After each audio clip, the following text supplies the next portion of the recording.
Bom dia, boa tarde, boa noite, caros ouvintes do Rock Night, conversas aleatórias, a aleatoriedade da vida, em histórias, em conversas, em bate-papo, super leve, descontraído, para a gente poder desopilar um pouquinho desse mundo louco que está aí à nossa volta. Rock Night também lá no Instagram, rn.conversas, sigam a gente, apesar do que, você já sabe, a gente está mega perdido, mas hoje a gente trouxe uma mega convidada, uma super convidada, uma pessoa super especial, é um programa diferente, para ver se ela nos traz alguma luz no fim do túnel, se ela nos traz essa lanterna aí, essa lanterna mágica, a lanterna do... Como é que chamava aquela pessoa? Só fala isso, tá, convidada? Aquela lanterna que ficava no meio do cinema lá, como é que chama? O Lanterninha. O Lanterninha. Será que é uma lanterninha que está vindo aqui conversar com a gente? Mas enfim, já deu spoiler? Você sacou? Ainda não? Espera mais um pouco. Deixa eu cumprimentar antes os nossos outros dois hosts deste programa, hoje com uma convidada também queridíssima, amiga, sócia desse lugar aqui, Mini Cacheiro. Como é que tu tá, meu amor? Oi, bom dia, boa tarde, boa noite. Eu tô ótima. As coisas, muito trabalho. Eu não sei se isso é bom dizer que tá ótimo, né? É bom, mas não é bom também, né? Não mas, sei. enfim, Tu tá hoje a gente vai curtindo ou falar de não? quê? Tá bom pra... Eu... Tá bom pra ti? Tá. Então tá ótimo. Tá. Mas hoje a gente vai falar de lazer, né? Não sei. Trabalho de uns, lazer de outros. Não sei. Será? Será? Bora lá. Seja bem-vinda, Mini. Então, a Mini hoje vai ser o host do programa. Ela não é convidada, ela não vai ser entrevistada. Hoje ela não é a pauta. Hoje ela é nossa parceira aqui para trocar ideia. E hoje eu vou aprender também. Hoje sempre. eu vou aprender também muito. Perfeito, é isso mesmo. E o nosso produtor deste podcast, sem ele nada aconteceria, Felipe Guedes da Luz. Como vai, doutor? Muito bom dia, muito boa tarde, muito boa noite a todo mundo. E antes de nós começarmos com esse tema fantástico, no qual eu sou muito fã, eu gostaria de a gente dar os parabéns para a nossa convidada de hoje, que estava de aniversário ontem, né? Então, uns parabéns para nossa querida convidada de hoje, que vai estar nos brilhantando com esse tema fantástico, com muito conhecimento. Isso aí, turminha. O papo de hoje é sobre cinema com a Manuela Fetter Nicoletti. Como é que tu tá, guria? Tudo bem? Mas eu tô aqui, animadíssima. Pós-aniversário, já passou tudo que foi ciclo astrológico, já dei minha voltinha no sol, agora tô começando de novo. Perfeito, feliz aniversário, então. Parabéns. Cadê as palmas? Eu acho que o Felipe podia botar as palmas. E o parabéns do Xuxa, aquele. Bora hoje lá, vai então. ter uma festa no Rock Night. Sempre é festa por aqui. Manuela, seja bem-vinda. A gente está muito feliz em poder falar de cinema, falar desse lugar que é tão incrível assim. Eu acho que pouquíssimas pessoas, talvez nenhuma, eu não conheço ninguém que não curta cinema. Então a gente vai poder falar sobre principalmente cinema na rua, cinema ao ar livre, que é uma das especialidades da Manuela. Mas assim, ó, já que a culpada por este programa é a doutora Mini. Mini, apresenta pra gente nossa convidada, quem é a Manuela? Doutora, ai meu Deus, que nervoso. Manda lá. Apresentar, Manu, meu Deus do céu, isso é uma satisfação total. Sou fãzérrima dessa mulher incrível. A Manu, especialista zona em cinema. Olha só. O que tu acha, Manu? É especialista zona em cinema? Acho que sim. Muitos documentários, faz muitas e muitas coisas. Eu conheço a Manu da faculdade. Fizemos ADM juntas na SPM, mas a Manu também é formada em RI. E aí hoje ela usa o RI dentro do cinema e com isso nasceu a Lora, empresa incrível, maravilhosa, que tem um propósito mais incrível ainda. E eu queria que a Manu falasse um pouco dela, porque eu acho que isso é que é perfeito, né? Como que surgiu tudo isso, Manu? Como que surgiu primeiro essa paixão pelo RI, que eu acho que vale a pena tu contar um pouco pra gente, dessa paixão por RI, por que ADM depois? por que cinema? E aí a junção de todos esses poderes que é a Lora, né? Maravilha, Mini. Nossa, especialista zona, eu não sei. Mas. E nem sei se a gente precisa ser especialista hoje em dia, né? É importante a gente ter repertório, então, diversificado. Isso é Eu legal. diria que uma pessoa com repertório. E aí, posso começar por aí. Mas como a Mini mesmo comentou, a gente se conhece na faculdade, e foi na faculdade que tudo isso começou. Não, dá para dizer que começou antes, mas se materializou, digamos assim. Então, eu vou voltar lá no porquê eu comecei a fazer relações internacionais e como cinema. Na verdade, tudo inicia no cinema. A ontologia está no cinema. Eu Legal. assistindo filmes, assim, sei lá, infância, pré-adolescência, adolescência, eles eram muito minha companhia, assim. E eu era hackerzinha de conseguir baixar e torrents e não sei o quê. Eu era do mercado bem ilegal cinematográfico. Eu era a pessoa que conseguia os filmes e as séries. Eu quase me envolvi até com os legendadores, aqueles do mercado submundo do Só Legendas. Pô, Manuela, pena que eu não te conhecia nesse período aí, porque eu também era desses, entendeu? Eu queria ver minhas séries e passava no tempo que, né, eu não tinha TV, canal fechado, e daí passava um episódio por semana, daí a gente perseguia as séries, né, nesse submundo das internet aí. Que legal, manda lá. E aí, essa turma é muito cooperativa, né? É um trabalho colaborativo, cooperativo, é uma comunidade, dá pra gente dizer, é uma rede, né? Nasceu tudo aí. Mas nessa época, eu assistia os filmes e eu pensava assim, nossa, os filmes me permitem viajar, eu sempre gostei muito de viajar, fiz intercâmbios muito cedo. Com 14 eu fui pro México fazer, tipo, high school, assim.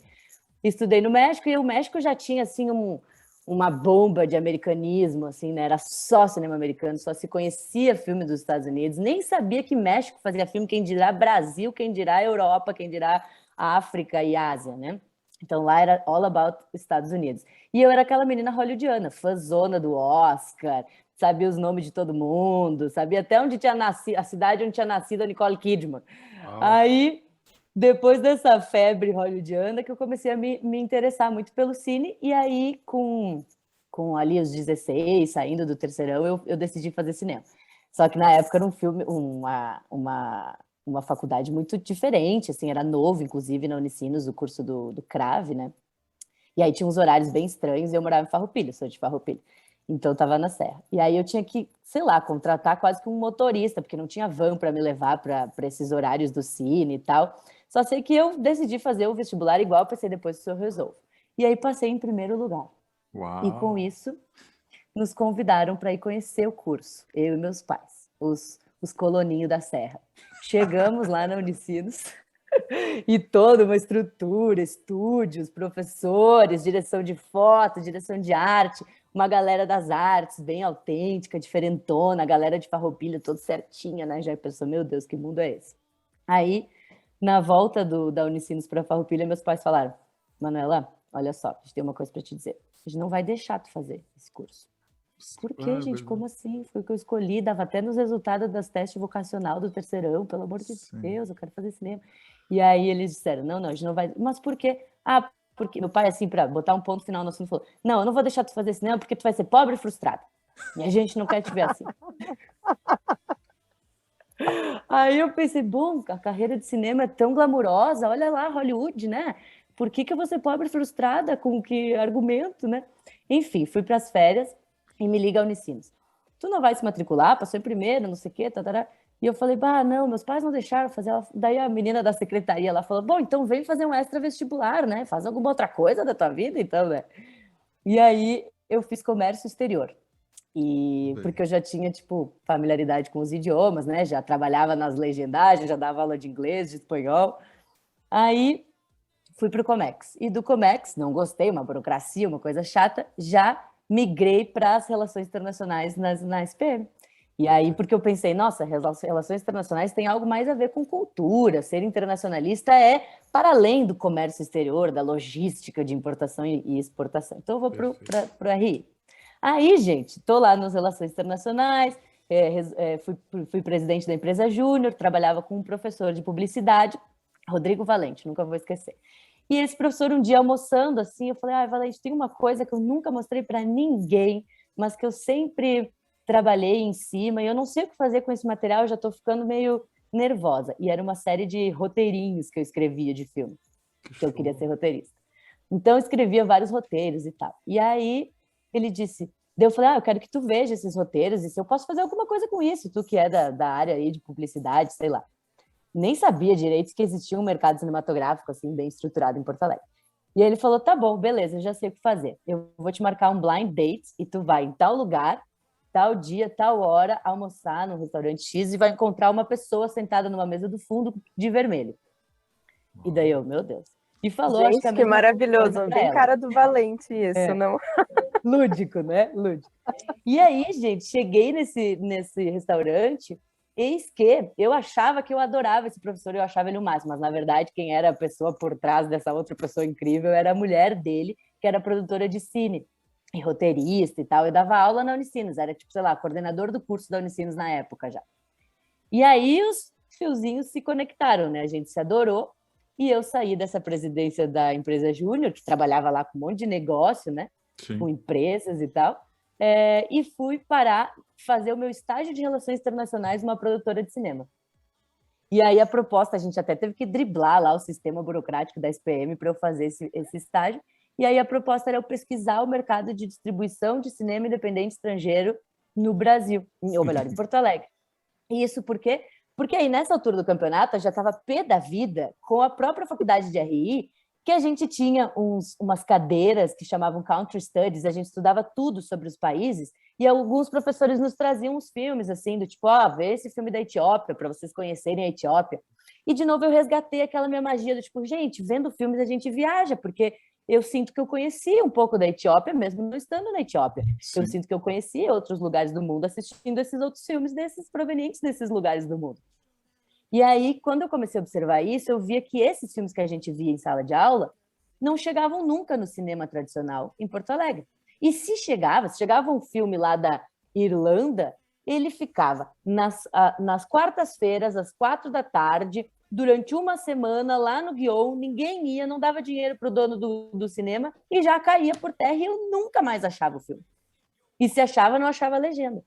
Aí eu falei, bom, tenho que fazer alguma coisa em relação a isso, eu acho que há um gargalo nesse mercado. E aí, vou contar mais, posso seguir?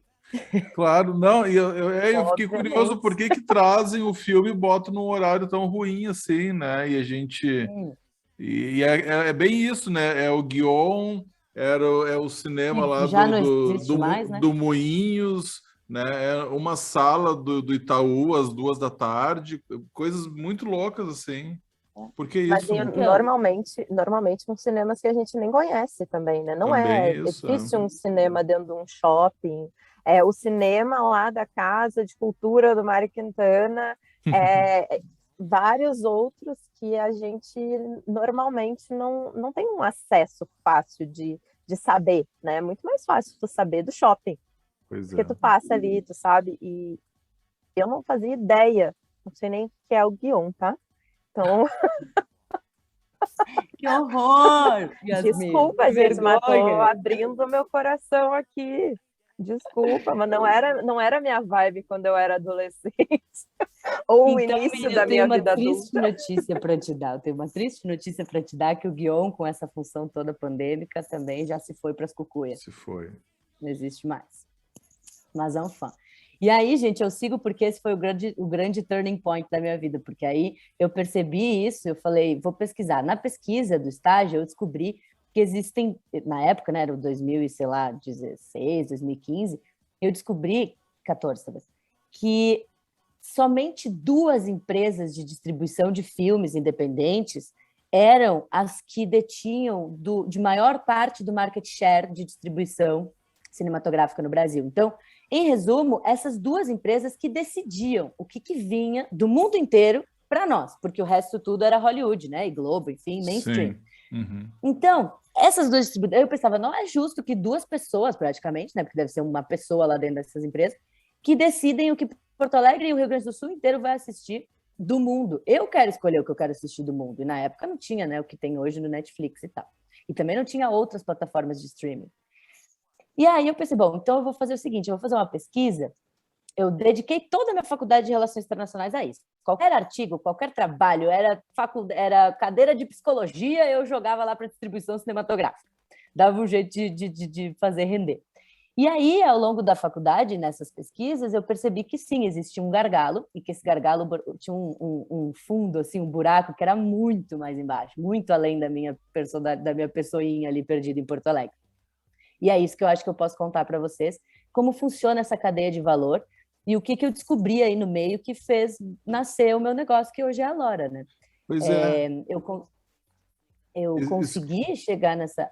Pode me falar, Cris. Não, é isso que eu queria saber da Lora, né? Porque daí saiu de relações internacionais, administração, né? E aí, quando que nasce a Lora? E o que é a Lora, né? Conta para a turma aí o que é a Eu Lora. acho que antes disso, eu preciso dizer que eu fiquei com uma pulguinha atrás da orelha disso tudo que tu trouxestes. Por que duas empresas? E será que só duas empresas não têm uma relação muito forte com o problema cultural que a gente tem no Brasil? No sentido de as pessoas não olharem para Hollywood e não olhar para documentários ou questões nesse nível. E aí vem uma outra coisa que é, será que mais pessoas, muito mais pessoas, hoje sim, né? Mas lá naquela época que a gente está falando de 2014, porque tu precisa ter um certo nível cultural para isso, porque tu precisa conhecer os países, conhecer a cultura, para entender mais ou menos o que vai fazer ou não sucesso no Brasil naquela época. Tu precisa saber o idioma, porque muitos dos países que tu vai falar não sabem inglês, a pessoa que está ali falando contigo não sabe inglês, então muitas vezes tu tem que saber outro idioma mais próximo do idioma dela e ter essa conexão com tudo isso, né, de conhecimento do mercado e para saber quem que tu vai falar para conseguir esses documentários, até porque eu imagino que em alguns lugares seja bem difícil saber com quem falar. Porque é fácil lá em Hollywood, é fácil um filme que faz muito sucesso. Agora, que nem assim, um filme lá de Singapura, um filme da Tailândia, acho que até da Tailândia é mais fácil do que Singapura, do que da Nigéria, enfim. Mas eu acho que é uma mistura de tudo isso que gera um maior problema, uma maior dificuldade de ter tantas empresas oferecendo isso. Tô certa, tô errada, tô indo por esse caminho. Um pouco faz sentido, visto se a gente enxerga esse mercado, essa troca, essa cadeia mesmo de valor, essa estrutura industrial do cinema visto de fora. Uma vez que a gente vê, de visto de fora eu digo enquanto espectador, né? Agora, uma vez que a gente enxerga de dentro, enquanto, sei lá, distribuidor, produtor, exibidor, um agente de vendas, que existe essa figura, a gente também pode entrar nisso. Existe também o papel do próprio diplomata cultural, nós vamos chegar lá. Existe o papel dos agentes de festival de cinema. Quando está vendo desse lugar, aí a coisa muda, Mini, porque o próprio mercado já se estruturou para que haja essa troca. Então, eu vou responder a tua pergunta primeiro e a gente vai entrar, e aí eu vou dar o panorama aqui, vamos botar o mapa do cine aqui em termos de áudio aqui para vocês. Eu vou descrever, eu vou fazer um audio guide por esse mapa, e aí depois eu mostro para vocês onde é que a Lora está inserida, e aí a gente já fala de Lora. Pode ser? Claro, manda bala. Perfeito. Dale. Então, vamos lá, vamos começar o nosso tour. Primeiro de tudo, o cinema ele é um grande triângulo, né? Tipo assim, a cadeia de valor é um triângulo. A gente tem produção, distribuição e exibição. Base. Isso são os pilares ontológicos, genealógicos do cine. Aí, a gente tem uma outra camada de percepção, que é a grande divisão dos mercados. A gente tem a indústria cinematográfica mainstream, e aí a gente bota Hollywood. A gente está falando de Big Six, que são os grandes estúdios americanos, que são os grandes seis, que na teoria se nomeia assim eles, e a gente já vai entrar neles. E no caso aqui no Brasil seria uma Globo da vida, apenas, e hoje já não tanto. E do outro lado, numa outra esfera de atuação, a gente tem o mercado cinematográfico independente. E é neste que nós estamos inseridos, e é sobre esse que a gente pode falar. Mas, para entender tudo isso, a gente vai navegar nesses dois mundos. Então, como é que funciona? No mercado tradicional, mainstream, comercial, hollywoodiano, vamos chamar, a cadeia de valor, produção, distribuição e exibição é bem linear. É uma linha de produção. É uma indústria. É uma indústria como qualquer outra, que produz um produto, que é o filme, um produto cultural. Desse filme saem todos os licenciamentos de outras coisas. Então, por exemplo, uma franquia, né? Aí cria o jogo, aí cria o bonequinho de brinde do McLanche Feliz, aí cria a mochilinha no 99. Tudo isso é uma cadeia de valor integrada com a linha de produção hollywoodiana. E essa aí Que a gente vê funciona muito perfeitamente. disso, que a gente vê muito disso, o Disney, né? Que eu acho que fica mais próximo para todo mundo. É isso, tem a linha de produção e depois tem as outras coisas, né? Disney, Pixar, Exato. Marvel, os Avengers. Mainstream. Exatamente. Uhum. Exato. Então, eu posso até já mencionar para vocês que esses chamados Big Six são exatamente eles. A Disney, a Fox, que hoje está junto com a Columbia, mas antes a gente tinha essa distinção, a Warner, a gente tem a MGM, né? E a Paramount e a Universal. Falei da Universal? Então, Universal, Disney, Paramount, Warner, Columbia e MGM. E a gente tem esses grandes estúdios que juntos eles formam o Big Six, que é um oligopólio mundial, é uma hegemonia, né? Um mercado hegemônico. Então, o que acontece? Essa linha de produção funciona perfeitamente. Como que é funcionar perfeitamente? O filme entra lá no roteiro, ele já vem, sei lá, vamos falar de um filme, por exemplo, a Malévola, né? A gente tem a Malévola lá no roteiro, antes de virar qualquer coisa, antes de ter uma imagem da Malévola, antes de ter Angelina Jolie, já é pensado um plano de marketing, um plano de negócio. Esse filme já entra dentro. Por exemplo, sabe quem que vai distribuir, para que países que vai ir, quais os parceiros que vão exibir, que canais de mídia que vão promover, que vão investir e assim por diante. Tudo isso já está planejado lá na gênese do filme.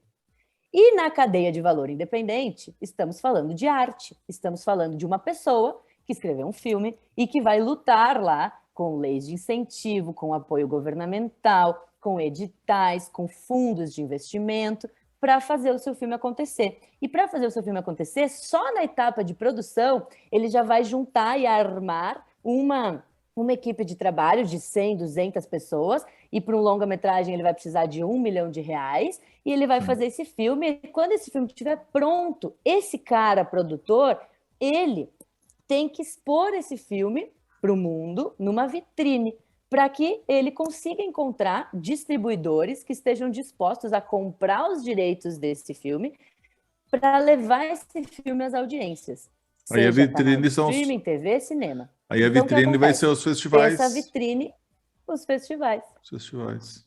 Exatamente. Legal. Por isso os festivais são tão importantes. O produtor, ele inscreve no festival, ele luta para entrar nos festivais para aparecer para o mundo. E no festival, aí é o grande evento internacional, onde todas as empresas distribuidoras e os sale agents, que são esses agentes de venda, são como se fossem representantes autônomos, assim, pessoas autônomas que fazem a sua coleçãozinha de filmes, compram, investem nos seus filmes como royalties, fazem uma pastinha embaixo do braço e vão vender para os seus parceiros. E esses parceiros, na sequência, então, são os exibidores. E aí a gente entra numa outra vertente que chama janelas de exibição. Então começa nos cinemas, aí não exibe nos canais, aí depois vai para os canais de TV, aí depois vende para um streaming, aí depois vende, na época do DVD, né? Era depois do canal de TV, imprimia os DVDs. E toda essa função, esse custo, tanto de exibição digital, online, virtual, ou a física, no caso do DVD e do filme no cinema, eles são pagos pela distribuidora. A distribuidora investe no filme. E ela colhe os royalties de bilheteria e de acessos, no caso, no mundo dos streamings. E o exibidor é apenas o cara que entrega para o consumidor final, mas ele recebe aquele ingresso e ele tem que dividir esse rateio com o distribuidor, com o seu agent e até com o produtor de vez em quando. Então, o exibidor é o cara que menos ganha, no fim da conta. E essa Na cadeia, verdade, qual é a grande diferença? Só te interrompendo um pouquinho, Manu, e aí se a gente pensar nesse sentido de que muitos desses filmes estão sendo exibidos de forma gratuita ou de forma às 2 da tarde num cinema que poucas pessoas conhecem, ganha menos ainda, né? Porque ainda tem que pagar a exibição daquele filme. Então, se tu não tá ganhando nada, se não tem ninguém ali nem prestigiando que seja, é pior ainda. Exatamente. E outra, né, gente, vamos fazer as contas. Vamos que um filme tenha, sei lá, num mês, uma audiência de 100 pessoas a R$30. Vai dar R$3.000. Aí joga para dólar. E aí, para pagar, não, para dólar não, vamos botar, sei lá, então €1 para pagar um produtor francês ou um distribuidor francês. Quanto que esse filme rendeu para ele, gente? Nada. É commodity, sabe? Então, esse rateio, ele ficou tão grande na cadeia de valor independente que acaba fragmentando a própria cadeia.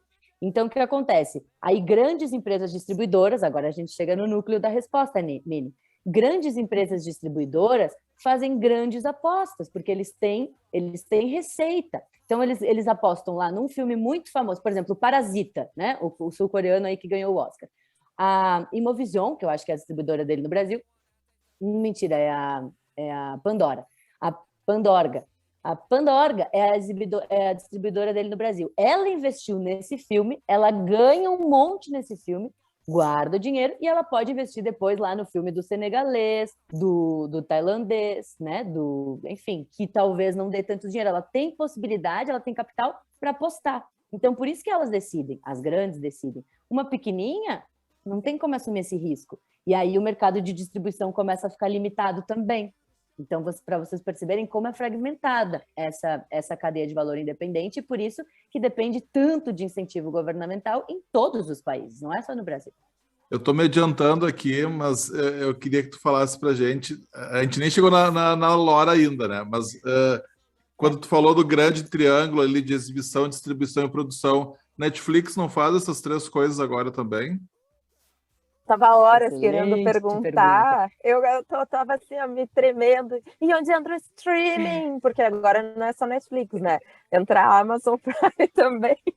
Não, mas eu não que sei tá fazendo tudo isso. Pois é, mas também, assim. Eu confesso que eu vejo pouco de Amazon Prime, mas eu vejo muita produção de Netflix, inclusive desse cinema. Não sei se daí a gente encaixa ele no independente, alternativo, mas assim, o que eu mais curto é ver filmes de outros lugares que não seja Estados Unidos, por exemplo.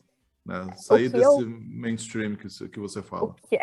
Então, o que eu percebo, e aí eu acho que a Manu pode dizer se eu estou certo ou não, é que dentro dessa cadeia, a Netflix ela entra como uma distribuidora, né? E aí com um alcance muito maior do que uma Pandorga, por exemplo.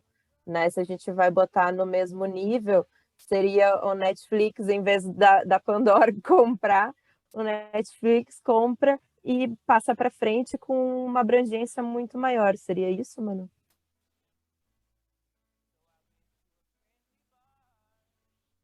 Em partes, em partes. Porque a gente tem que lembrar que, claro, se a gente pensar em streaming enquanto canais, né, tipo, enquanto um canal de acesso a filmes no geral, a gente tem uma rebulição nessa cadeia de valor, né? A gente nem consegue mais botar as coisas nas caixinhas, e graças a Deus, né? Tava na hora de revolucionar. Então a gente super tem um furacão aí que se chama streaming, a gente pode entrar nesse vespeiro. Eu digo que é um vespeiro porque realmente é um vespeiro. Agora, a gente não pode esquecer de uma coisa, Mini, que tu pode ajudar muito nessa conversa, é que o próprio Netflix, assim como a Amazon, assim como a Apple Play, assim como a Disney Play, sei lá o quê. Não, a Disney Play não, mas esses que eu mencionei, eles têm uma origem que é tecnológica primeiro. Então, eles são uma tecnologia primeiro, eles são um aplicativo primeiro, eles são um aplicativo de Smart TV antes de serem qualquer coisa no cinema. Então, por eles terem essa origem tech, digamos assim, sei lá, de Vale do Silício, vamos pôr, por eles terem essa origem silícia, sílica, eles realmente são disruptivos, como a gente aprendeu, Mini, na administração, na cadeira de gestão da inovação, eles são uma tecnologia disruptiva que entram no mercado para desestruturar o sistema de valor. E aí tudo, né? Para quebrar tudo. E é por isso que a gente... E todo mundo tem que seguir o baile, né? Exato. Tipo, eles acabam virando, de certa forma, um outro tipo de homogeneização, né? Um outro tipo de hegemonia. Mas o que acontece? A gente tem que observá-los não tanto enquanto ou produtor, ou distribuidor, ou exibidor, não sei, mas eles são o que une todo mundo. Eles são uma plataforma, como o próprio nome diz, que une todas as pontas da cadeia de valor, inclusive agora as dos festivais, porque tem festival que faz transmissão de streaming e showcases, enfim, dentro das plataformas, tipo no MUBI, né? O Cannes está em MUBI, por exemplo. Então, a gente tem que enxergar mais eles como uma janela, uma outra coisa que une toda essa cadeia de valor num vespeiro só. Manu, mas isso é super positivo também, porque eu penso assim que o elo mais fraco dessa cadeia e também o fundamental importante, me corrija se eu estiver errado, é o da produção, é o criativo, né?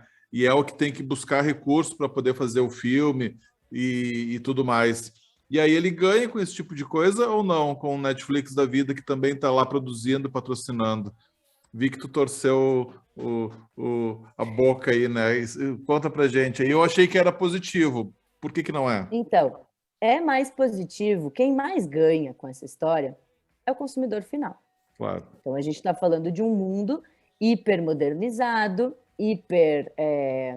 hipertecnologizado e hiperindividualista. Isso eu estou citando Lipovetsky, Gilles Lipovetsky. Ele fala sobre isso, ele é um teórico da comunicação, e ele fala sobre esse hiperindividualismo, que agora o mundo ele está todo à la carte. E nós somos eternos clientes. Antes de ser humano, a gente é cliente. Então, o Netflix, ele favorece o cliente, que são os leitores. Agora, a cadeia de valor está tentando ganhar com isso. E por que eu digo que todos, no geral, estão tentando ganhar e entrar nesse barco para também ganhar o seu filete? Porque antes, o Netflix ele não tem, nem legalmente, nem institucionalmente, a necessidade de fazer o mesmo tipo de rateio que o dono do cinema tem. Ele não tem essa obrigação.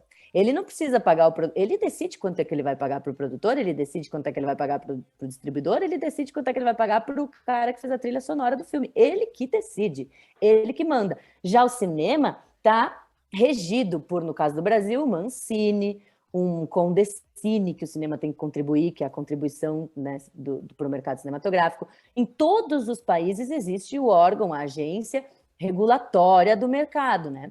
Já para o streaming, isso, todavia, não existe. Inclusive, agora mesmo, neste exato momento, tramita no Senado o único projeto que passou ali por todas as instâncias dos nossos órgãos governamentais para que se legitime de alguma forma o pagamento de impostos pelo Netflix, porque eles até não hoje pagam impostos. Não existe Uau, lei, não existe nada relacionado ao streaming. Isso é Aí bom, deixa eu abrir um streaming. Eu quero um streaming agora. Por isso que eu digo, então, por exemplo, o produtor, ele acaba nem ganhando tanto, porque como é que funciona? Lá com a distribuidora, ele vende os direitos do filme. A distribuidora diz, beleza, eu vou botar R$1 milhão no teu filme, eu vou distribuir em X países e nós vamos ganhar Y de dinheiro que eu estou projetando aqui. E X% é teu e Z% é meu. Essa é a negociação do distribuidor com o produtor. O Netflix, meus queridos, ele chega ali, ó, querido, olha só, eu quero teu filme, assina aqui. E no contrato está escrito, Netflix tem o direito dos filmes durante 10 anos e eu posso explorar como eu quiser e eu vou te pagar aqui $10 mil. Quer? Pegar ou largar. E o produtor recebe seus 10 mil dólares e o filme fica para o Netflix, beijão, o produtor não sabe nem quantas vezes foi exibido, nem aonde que está sendo exibido, nem quantas legendas fizeram, nem quantos acessos teve. O produtor perdeu o filme. O Netflix tem esse sistema. Manuela, e a Lora, Manuela? E a Lora? Eu quero saber da Lora. Em que ponta desse triângulo tá a Lora? Lora Movie. Vamos lá, vamos lá. A Lora, então, nasceu dessa... De onde o nome, né? Ah, vamos lá. O nome, primeiro de tudo, ele veio de um sufixo do inglês, né? Eu dava aula de inglês e eu gostava muito de desmembrar as palavras, olhar para a etimologia delas, ver prefixo, sufixo, o que significa isso, aquilo, para a gente compreender. E no inglês existe esse sufixo lore, que a gente pode observar, por exemplo, em folklore, né? E o lore significa conhecimento adquirido através de experiências e histórias. E para mim o cinema era isso, era adquirir conhecimento através das experiências e histórias que estavam sendo propostas para mim na tela. Porém, eu queria que o nome fosse feminino, porque eu queria falar a Lora, eu queria que fosse a minha filhinha Lora. Então, eu botei o A, modifiquei a palavra também para isso. E aí, a Lora nasceu nessa minha inquietude de, ok, eu quero ir atrás desses filmes. E detalhe, como eu estava falando para vocês, eu já era meio ratinha da internet, de buscar os filmes, de tentar encontrar canais diferentes e tal. E nisso eu descobri um mundo online. Eu descobri onde eu poderia entrar em contato direto com o produtor do filme da Islândia. E aí eu tinha o e-mail dele na minha mão. Eu falava, gente, o que eu vou fazer com isso? Eu vou falar com esse cara. Eu vou dizer que esse filme não foi exibido no Brasil e que eu tenho quem faça a legenda e eu quero trazer ele para o Brasil. Vamos ver o que ele me diz. Não vou criar uma empresa distribuidora nem nada. Vou só ver o que acontece. E todos os approaches que eu dei, assim, que eu comecei a falar com um monte de gente do mundo inteiro, todo mundo falou, o quê? Tu quer exibir meu filme no Brasil? Meu filme não foi exibido no Brasil, meu Deus do céu, que maravilha. Olha aqui, pega o filme, leva, vai, faz o que tu quer com o filme. Por favor, exibe e depois me conta. Coloca no mundo. E eu assim, meu Deus, que isso, né? Tenho aí um mercado, gente. Aí eu fiz o meu TCC, que era um plano de negócio, na SPM, tudo é negócio, né? Pensando nisso, pesquisando a viabilidade Detalhe, de uma... tá? Isso Detalhe. não foi ainda em ADM, tudo em Não. RI. Porque Uhum. ADM, eu acho que dá um tópico para um novo podcast. O TCC da ADM. É verdade. É detalhe. Ficamos curiosos.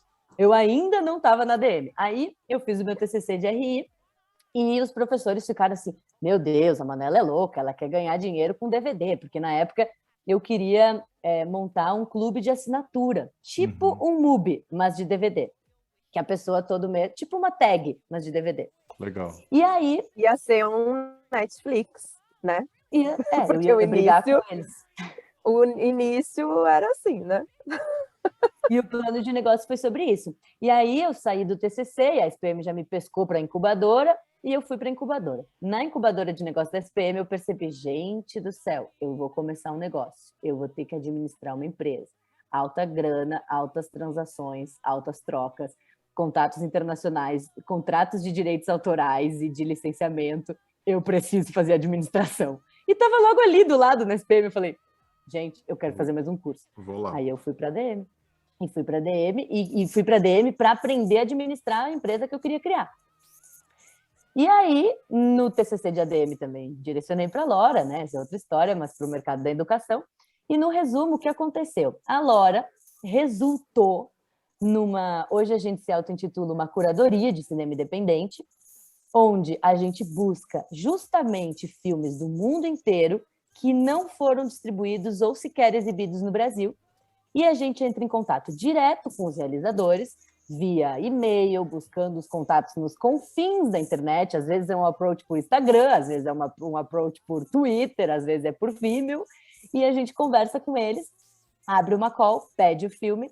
Normalmente, aí é que eu percebi uma outra oportunidade, que é o que também hoje nos faz render assim, um faturamento legal, porque nesse processo eu percebi que a maioria que não tinha sido distribuída no Brasil também tinha a barreira da língua. Então, eles não tinham legendas em português.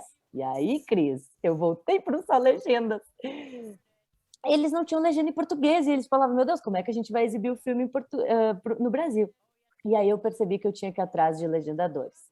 E aí eu fiz um spin-off do meu negócio e hoje a gente trabalha muito com legendas, porque eu fui na URGS, numa aula de letras, perguntei para os estudantes de tradução que estavam fazendo especialização em tradução juramentada, aquela coisa toda, tradução de livro, e eu falava, gente, olha só, eu tenho esse projeto, isso aqui é a Lora, eu quero que a gente chegue em tal lugar, eu quero trazer filmes, eu preciso legendar esses filmes, eu preciso fornecer acesso à população brasileira para esses filmes, e como é que eu faço? E deles, a gente não sabe. Eu falei, mas ninguém nunca trabalhou com legendagem aqui? E deles, ninguém levantou a mão, era tipo umas 60 pessoas. Nossa. E aí, daí eu perguntei, tá, mas alguém tem interesse? E a maioria levantou a mão. Daí eu falei, opa, mais uma oportunidade. Um novo mercado se abre. O mercado se abre. Educação agora que está ensinando como fazer legenda. Exato, foi o que a gente fez. Fizemos oficinas de legendagem, contratamos softwares, montamos um grupo de legendadores que a gente ensinou a fazer as legendas. E aí eu percebi também que nesse mercado do cine, o que acontece? Tipo, eu tenho um filme lá que está sendo falado no idioma nativo do Senegal, isso é um caso real.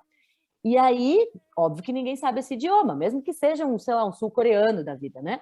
E aí é muito difícil. Então, o próprio produtor, ele sempre tem uma lista de diálogos do filme em inglês, e a gente sempre traduz a partir da lista de diálogos. Claro que quando a pessoa sabe o idioma é muito melhor, né? Mas existe essa questão universal. E a gente criou uma empresa de legendagem, e aí eu pensei, bom, agora está tudo resolvido. Eu tenho os filmes, eu consegui licenciar eles, eu tenho as legendas para eles, e o que eu vou fazer com esses filmes aqui em Porto Alegre, gente? Onde é que eu vou exibir? Porque se eu jogar no cinema, vai dar na mesma. Onde é que eu vou distribuir? Porque eu vou jogar lá no Guion, eu vou jogar na Casa de Cultura Mário Quintana, eles vão colocar às 4 da tarde, na quarta-feira não vai ninguém e não vai dar certo. O que eu faço com esses filmes? Aí eu comecei a pensar, bom, vou começar fazendo movimento de rua, né? Eu vou para a rua. Levantei tela lá na escadaria, e aí começou o Cine Escadaria. Levantei escadaria na cidade. Da Borges, né? Escadaria da Borges, para quem não conhece, aqui em Porto Alegre, porque a gente tem pessoas que escutam o podcast no mundo inteiro, Manu. Tu acha que é? Escadaria da Borges, em Porto Alegre. Viaduto Otávio Rocha. Joga no Google aí, pessoal. É lindo. E daí tu foi percussora nesse cinema de rua, Manuela? Ou ele já existia em algum lugar? Tu te inspirou? Né? Essa ideia veio da onde? Existia um movimento legal assim no mundo. Vários clubes, inclusive, tem um que se chama Rooftop Cinema Club, então só faziam exibições em rooftops, uma por mês. Depois tem uma que chama Hot Tub Cinema Club, que é tipo numas banheirinhas infláveis e quentes na Inglaterra. Então, assim, tinha vários movimentos acontecendo, cinema nos parques. E eu vi isso porque eu viajei muito, fui para os festivais, falar com as pessoas, com os produtores, e eu comecei a ver essas outras estruturas de cinema. Eu falei, gente, vamos sair da sala escura tradicional e vamos inventar. Então, comecei a vender programação para museu, para institutos culturais, fui para a rua, pedia dinheiro, assim, gente, pedia patrocínio dos negócios locais. Então, tipo, eu chegava lá na Escadaria da Borges, é um bom exemplo, e eu pegava todos aqueles barzinhos da escadaria, pegava o hotel que tem ali perto, um café que tem na Duque, e pedia, olha, tu me dá aí um dinheirinho para eu trazer uma galera aqui para movimentar teu negócio? E ele, sim, pode crer, investia lá, cada um dando um pouquinho, a gente subia uma tela, pagava lá umas pessoas e exibia o filme. E assim começou. E assim vamos até hoje.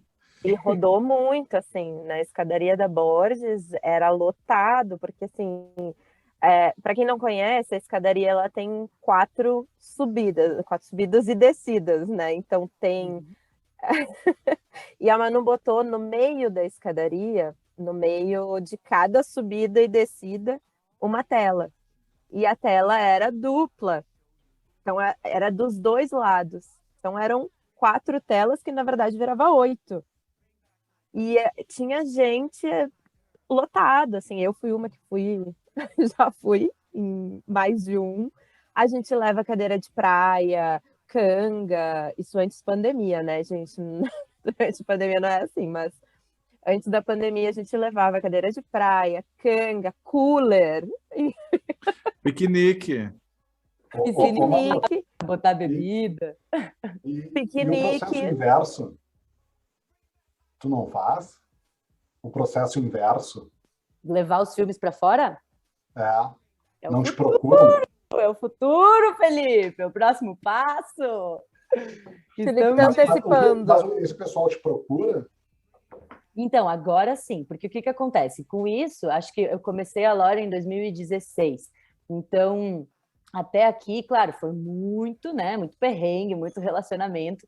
E aí eu descobri a minha grande pepita de ouro, que é a diplomacia cultural. Então, eu percebi, dentro das relações internacionais, que tinha um nome para o que eu fazia. Eu fazia isso, eu era uma internacionalista cultural. Eu falava com esses realizadores, eu falava com alguns agentes culturais aqui, porque eu comecei a trabalhar com, e os meus grandes clientes, até mando um beijo, um abraço, comecei a trabalhar com o Instituto Ling, que não deixa de ser uma instituição cultural, que é um museu, uma instituição cultural aqui em Porto Alegre, gente. Comecei a trabalhar com a Aliança Francesa, com o Goethe, com o Instituto Confúcio. E esses institutos investem nas exibições de cinema, numa programação de cinema, com recursos das embaixadas e dos consulados. E dos órgãos também, por exemplo, da União Europeia, a Comissão Europeia Cultural, dá uma grana para que os Cervantes, o Goethe e a Aliança façam ações culturais. E eu comecei a perceber que, dentro do universo das relações internacionais, eu era uma diplomata cultural, porque eu articulava esses recursos para que os filmes fossem vistos dentro desse âmbito cultural, principalmente dos museus e das galerias. E aí que agora, com esses contatos já articulados, eu posso dizer que eu tenho uma rede em Porto Alegre de espaços de exibição e parceiros para exibições, tanto na rua quanto em, por exemplo, auditórios ou teatros fechados, né? E isso faz com que alguns produtores de Porto Alegre possam olhar para mim e pensar, olha, talvez o que essa menina fez aqui em Porto Alegre, ela possa fazer, respectivamente, nos outros países, tipo uma aliança francesa daqui, conversa com uma aliança francesa lá do Senegal, que eu estou usando como exemplo sempre, e a gente pode exibir um filme no Senegal. Então, o que aconteceu? Um grande exemplo, até posso também mandar outro salve, é o Instituto Confúcio. Eu fui propor para o Instituto Confúcio que eu queria trazer curtas-metragens chineses, que é o mais difícil de se encontrar online, porque eles não estão em Vimeo, em YouTube, em Netflix, né? Um mercado muito fechado. Eu queria trazer curtas-metragens chineses para apresentar para o público porto-alegrense, queria fazer uma mostra. E aí o Instituto Confúcio falou, beleza, vamos fazer isso, mas vamos levar uns brasileiros lá para a China também. E a gente começou a articular essa troca. Hoje virou um projeto de extensão entre a FAMECOS, a FABICO, que são as faculdades de comunicação e que as faculdades de cinema estão dentro dessas escolas de comunicação da PUC e da URGS, da Faculdade Federal, e a CUC, que é a University of Communication from China. E aí eles estão trocando filmes, curtas-metragens universitários. A gente manda os daqui para lá e eles mandam os de cá para lá. Então essa foi a nossa primeira experiência de troca mesmo. Mas tudo indica que eu caminhe para esse lado, sim. Pois é, aí eu te pergunto, Manuela, falou desse mercado chinês fechado, né? A gente tem ali o Hollywood, depois uma ascensão e quase virando mainstream, o Bollywood, né, que é o cinema indiano. Quem é que são os maiores produtores de cinema independente no mundo? É a Índia? Vamos lá. A Índia. Isso é uma boa pergunta também, Cris, porque eu esqueci de falar uma parte lá no nosso audio guide do mapa do cinema. Olhem essas informações que interessante. A gente tem o maior produtor de filmes, a Índia, Bollywood. Aí depois, na época que eu pesquisei, era 2017 ou 2018 a última vez que eu chequei esses números. Então, posso estar falando bobagem agora. Mas começava com Índia, depois vinha para Japão, depois França, depois que mais produzia, né? E aí depois eu acho que até tinha, Estados Unidos, mas tinha outro que me chamou a atenção ali, Nollywood, Nigéria. Uau. Só que esses mercados, tanto Bollywood quanto Nollywood, quanto a China e o Japão, eles não têm a mesma política que os Estados Unidos, que é essa política de soft power, a gente chama nas relações internacionais, né? Que é essa projeção do poder cultural para o mundo. Nos Estados Unidos isso é um plano traçado e dito para todo mundo. Sim. Na França até existem políticas culturais para que isso também seja feito, mas não são maiores do que as políticas culturais para que seja exibido internamente. Então, a maior parte desses grandes produtores fazem filmes para si mesmo, para se enxergar, para que o próprio país possa se reconhecer e se identificar enquanto cultura e, com isso, se unir, né? E se harmonizar, digamos assim. E nessa Então, lista essa é a grande... Legal. E nessa lista que tu me passou, a gente coloca dentro ali longa-metragem, curta-metragem ou é o segmento específico de cinema? mais relacionado à longa. Longa. O curta-metragem é interessante porque eles, assim, não existe tanta quantificação do curta, porque normalmente ele não é tão comercial. O curta é sempre assim, portas de entrada, ele é bem mais diplomático do que comercial. Então, não dá para a gente, assim, a gente não consegue muito mensurar o mercado de curta, né? Porque ele acaba nascendo nas faculdades de cinema, depois ele vira algo experimental, ele transita no museu, ele transita na videoarte, hoje ele já existe assim enquanto vídeo, né, enquanto produto audiovisual, então o curta ele é meio híbrido nessa história toda, a gente está falando majoritariamente de longa.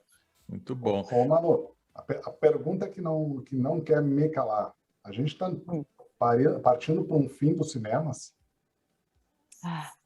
Que tristeza.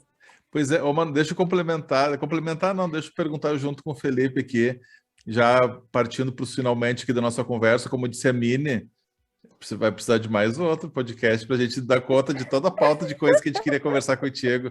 Mas você mesma comentou, né? O Guion fechou, entre vários outros cinemas de bairro fecharam há um bom tempo já. Pandemia, né? Todo mundo virou cliente, mais ainda, do Netflix e dessas plataformas de streaming. E aí, o que será do cinema quando a gente retomar? A gente vai encontrar algum cinema aberto ainda? Deixa eu só fazer um adendo aqui. Vai, é o adendo do adendo, né? Manda bala. Adendo. Manuela revolucionou durante a pandemia. E ela vai dizer isso aí. Conta pra gente, então, Manuela, o que tu Então, gente, o que aconteceu, né? Como tudo na ordem, no fluxo natural dos encontros e na ordem fluida da vida, as coisas vão se adaptando, as coisas vão se moldando e os próprios mercados, eles vão tomando novas formas. Então, eu acho que essa pergunta de o fim do cinema, na história do cinema, ela já veio várias vezes. Ela já veio quando surgiu a televisão, ela já veio quando surgiu o DVD, ela já veio quando surgiu o celular, ela já veio muitas vezes. Agora no streaming não é diferente, e agora na pandemia também não é diferente. Mas todas essas vezes que essa pergunta surgiu, o cinema encontrou, life finds her way, né? Então, tipo, o cinema encontrou um caminho para seguir existindo, e estou falando de sala de cinema, porque a produção cinematográfica a gente sabe que está voando. Então, qual é o cenário pandêmico? E aí eu trago a minha contribuição, mas também quero dar mais um panorama. Eu gosto das cartografias. Qual é o cenário pandêmico? A gente tem um aumento na demanda por filmes, porque a galera está em casa, quer consumir, quer assinar, não tem nada mais para fazer do que assistir filme, né? Não podia sair de casa, então aumento na demanda. E, ao mesmo tempo, um aumento enorme também na própria oferta, porque brotou streaming e canais de streaming do mundo inteiro. Hoje, se eu quiser assinar um canal de streaming na Rússia, eu consigo, né? Antes a gente tinha questões tecnológicas de geobloqueios, né? Então, hoje não. Hoje, sei lá, eu licencio um filme online, para exibição online, eu sei que ele pode ser exibido do Iapoca ao Chuí e, né, de ponta a ponta do globo. Então, essa questão fez com que o filme circulasse mais, mas, ao mesmo tempo, as salas de cinema ficaram obsoletas durante todo esse tempo. E as salas de cinema, quando elas foram digitalizadas, quando elas trocaram de cinematógrafo para DCP, que hoje é a projeção, né, que se usa numa sala de cinema digitalizada, porque a gente não recebe mais os rolos de película, né? A gente recebe um arquivo como se fosse um HD, se chama DCP, Digital Cinema Package. Quando eles fizeram essa migração de projeção para digital, gente, isso foi um custo enorme para todos os governos, porque foram os governos que tiveram que pagar, né, para essa tecnologia ser implementada no cinema. E o custo de manutenção de um equipamento desse, do software e do hardware, é muito alto. Então, os cinemas, não só pela falta de público, mas também pelo excesso de custos, foram se afundando. Mas aí o que acontece? O que a gente vê surgir? A gente vê surgir uma democratização do acesso, que sai da mão do mercado exibidor, que também não era fácil, gente, porque para eles sobreviverem, eles se fecharam muito. Então não era bem assim, tipo, eu amo cinema, eu quero abrir uma sala de cinema. Não podia. Era quase, me desculpem a palavra aí, GNC, amigos, Era quase uma máfia, porque tu tinha que ter um lobby enorme para abrir uma sala de cinema. Isso é fato. E hoje já não. Hoje qualquer pessoa pode fazer que nem a Manuela, entrar em contato com algum realizador e dizer: oi, eu quero exibir teu filme, como é que eu faço? Ele vai me dizer: me paga X e fica tranquila. Antes, isso não existia. Isso era até fora da lei. Então, a gente tem mais acesso para circular o cinema e ter autonomia, tanto enquanto espectador, quanto enquanto produtor, porque esse produtor ele já se livra um pouco até do distribuidor, ele mesmo escreve seu filme no festival online, ele não precisa ir até Cannes para exibir o filme em Cannes, ele mesmo pode vender o filme dele no Vimeo, no VOD, ele mesmo pode negociar com a Apple, ele não precisa mais tanto do distribuidor. Então, o que acontece é muito bom, porque os oligopólios de produção, distribuição e exibição estão se capilarizando, se mimetizando, se nuançando, né? E se fragmentando também. Estão ruindo. E isso caminha para as vantagens, né? E os avanços que a gente vai ganhando com a interdependência complexa, que vem lá da globalização.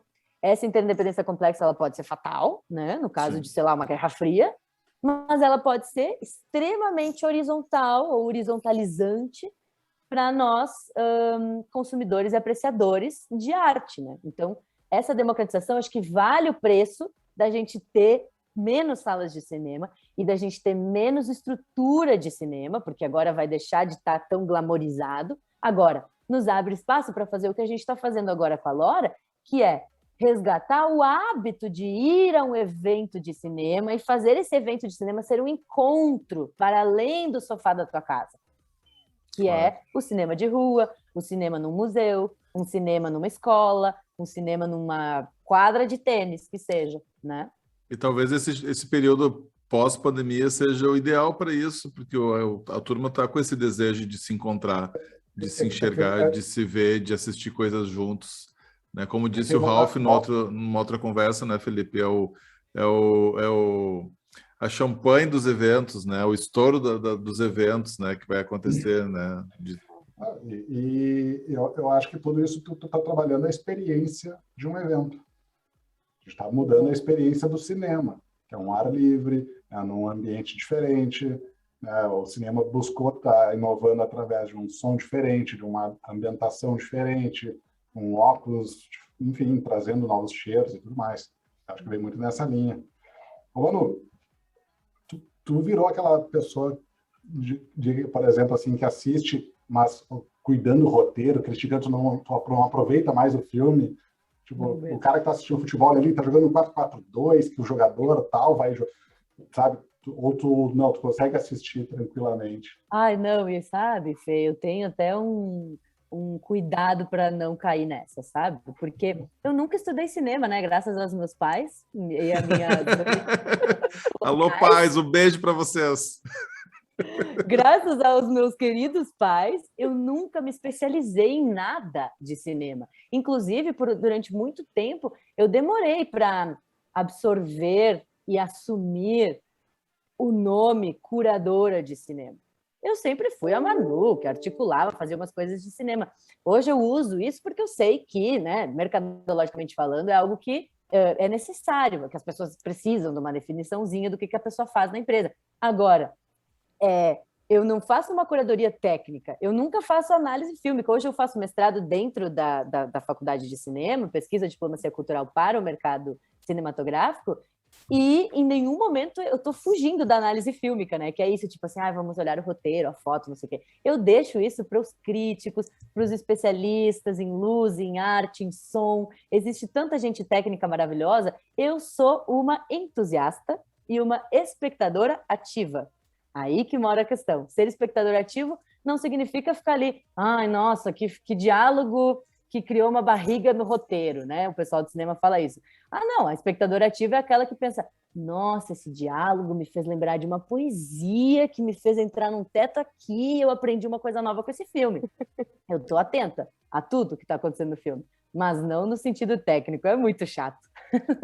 Mas deixa eu só completar porque a Manu falou, mas ela não falou como que ela revolucionou na pandemia. É verdade, Mini, desculpa. Eu O me que que tu esqueci. aprontou, Manu? Conta pra gente, eu fiquei curioso. A gente seguiu um certo script, sabe? Tipo, de movimento, observou uma ascensão do que a gente chamava na época de retrofuturismo, adoro esse termo, e fizemos o primeiro drive-in do Brasil.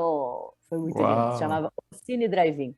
Enorme, levantamos uma tela o equivalente a um prédio de 3 andares, uma tela de andaimes, enorme, com os blocos assim de luz. Então fizemos uma programação de 25 sessões durante um mês, apresentando longas-metragens otimistas no meio da pandemia, em julho, no auge do inverno em Porto Alegre. Que show, hein? Que bacana. Foi muito legal, porque cada um ia do seu carro, né? Normalmente com as pessoas que já estavam em casa, então não tinha o contato direto com ninguém, porque ficou cada um dentro do seu carro, assistiu o filme e foi embora, né? Exato. E na beira do Guaíba, né? Ou seja, a gente resgatava exatamente o que o Felipe trouxe, que é a experiência de se ir ao cine, mas à la pandemia, né? No formato restrito e ao mesmo tempo tinha essa pegada retrofuturista. Muita gente ia e falava: nossa, a primeira vez que eu vi um filme no cinema foi no drive-in que tinha na orla de Ipanema, ali na zona sul de Porto Alegre. Que Então esse resgate delícia. também foi bem legal, bem legal. Manuela, a gente pede para todas as nossas convidadas e convidados, quando vem aqui, para nos indicar 2 ou 3 músicas para a gente colocar na nossa playlist. Então, a gente quer que tu nos mande aí depois músicas, ou se quiser indicar agora, já para o povo saber quais são as músicas que estão lá na nossa playlist. Rock Night Rocks, fica à vontade, mas mais do que a música, eu quero que tu diga para a gente assim, quais são os teus filmes do coração. Que filme assim que a turma tem que procurar para assistir, porque é aquele filme que aquece o coração, que faz pensar, que faz refletir, enfim, aquele que te marcou de alguma forma, não precisa dizer por quê, mas é o filme que tu curte demais, ou filmes. Não só do coração, né? Mas o que tu viu que te surpreendeu, assim, sei lá, uma aventura dos filmes lá do Suriname. O Felipe que é algo exótico. Um romance lá de Malta, sei lá. Qual que tu viu, assim, inusitado que te surpreendeu?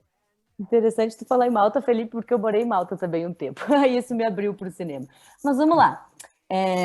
Difícil, galera. Músicas eu vou deixar contribuições de trilha sonora. Não técnicas, mas instrumentais. Pode ser? Show, claro. Então vamos colocar trilha sonora de um filme, que aí eu já faço o gancho para outra pergunta, que se chama Il Sono nell'amore, do Luca Guadagnino, que agora já está um diretor um pouco mais conhecido, porque ele fez aquele filme Call Me By Your Name. É um diretor italiano, jovem, amado, fofo. E um dos primeiros filmes dele, que ele fez com a Tilda Swinton, que é uma queridona, assim, faz vários filmes dele, foi esse que se chama Il Sono nell'amore. E aí tem uma trilha, gente, que é aquele tipo de trilha, inclusive feita pelo... Agora não acho que é John Adam o nome dele, mas depois vocês procuram lá na playlist. Claro. Il Sono nell'amore vai ser o nome. É aquele tipo de trilha progressiva, sabe? Tipo, música clássica, assim, de trilha de filme progressivo, que vai subindo e vai chegando em algum lugar e tu tá ali, assim, meu Deus do céu. Então imaginem isso num contexto cinematográfico. É uma noção que não tem como explicar. No Brasil, eu não sei como é que o filme foi traduzido, mas se pesquisar Il Sono nell'amore, é capaz de encontrar já, talvez, em algum canal de streaming. É um filme italiano. Esse é um filme que me marcou. Ele é um filme que eu vou dar só um mini spoiler para o pessoal prestar atenção. Adoramos spoiler. É um filme que apresenta, através de recursos de colorimetria, o orgasmo da personagem principal, Tilda Swinton, comendo um prato de lagosta. É só isso que eu vou dizer. Não. Cara, muito louco. E aí, Fê, agora a história inusitada acontece que vem da minha experiência com os curtas mesmo. Gente, curtas-metragens são uma dádiva no mundo contemporâneo. É a melhor coisa que a gente pode consumir depois de podcasts, nos nossos tempos livres, porque são curtinhos, são drops, mas são histórias que redondinhas, assim, curtinhas e sucintas, elas vão mudando a nossa vida aos poucos, sabe? Então, é o tipo de interferência perfeita em doses homeopáticas cinematográficas para o nosso dia a dia, assim, cotidiano.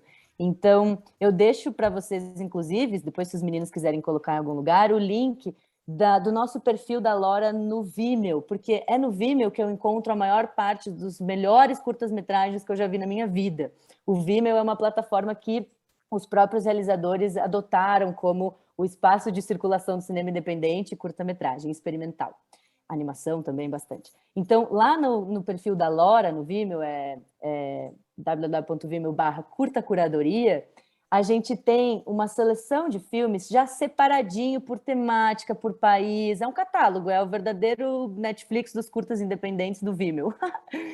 E lá tem uma das pastas que se chamam coleções no Vimeo, que é uma pasta de poesia, filmes sobre poesia.